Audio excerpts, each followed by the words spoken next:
এখন ঘড়িতে বাজে হলো 12:15 আর এখন 12টার সময় ডিম ভাজবো রোদ্রে, যেটা এখন ট্রেন্ডিং দেখবো এই হ্যাকটা ট্রাই করে যে হয় নাকি।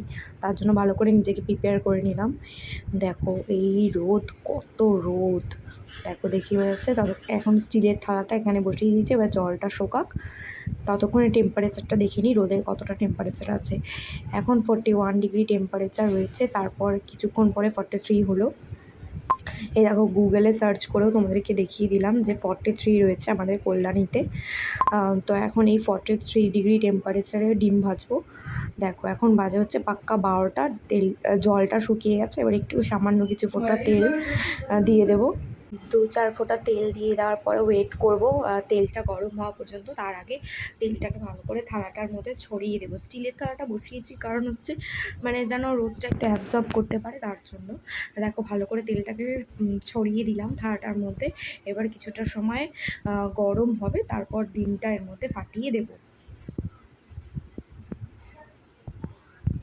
এবার তেলটা দিয়ে দিয়েছি। এই রোদের মধ্যে আমি যদি এখন ছাদে যেতাম, এই রোদে আমার অবস্থাই খারাপ হয়ে যেত। সেখানে ডিম ভাজা হয় কি না এখন ট্রাই করে দেখবো। এবার ততক্ষণ ওয়েট করি যে মানে তেলটা গরম হওয়া অবধি। দেখে মনে হচ্ছে তেলটা অনেকটাই গরম হয়ে গেছে। এবার চলো ডিমটা দেওয়ার পালা। এবার ডিমটা ফাটাবো। দেখো ক্যামেরা না ধরার কেউ যদি থাকে না, তাহলে কতটা অসুবিধা হয়।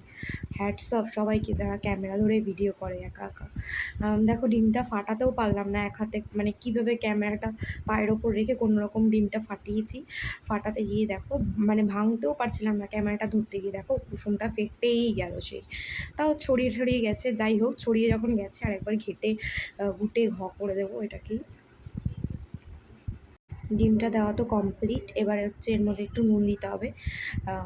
তারপর কিছুটা নুন ছিটিয়ে দিয়ে দিলাম ডিমটার মধ্যে। এবার ডিমটা হওয়া অবধি ওয়েট করব।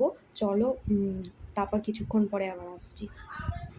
তারপর ডিমটা দেওয়ার পর নুনটা দেওয়ার পর মনে পড়লো যে ডিমটাকে ঘাঁটতে হবে। তারপর ডিমটাকে ঘেঁটে ছড়িয়ে দিলাম।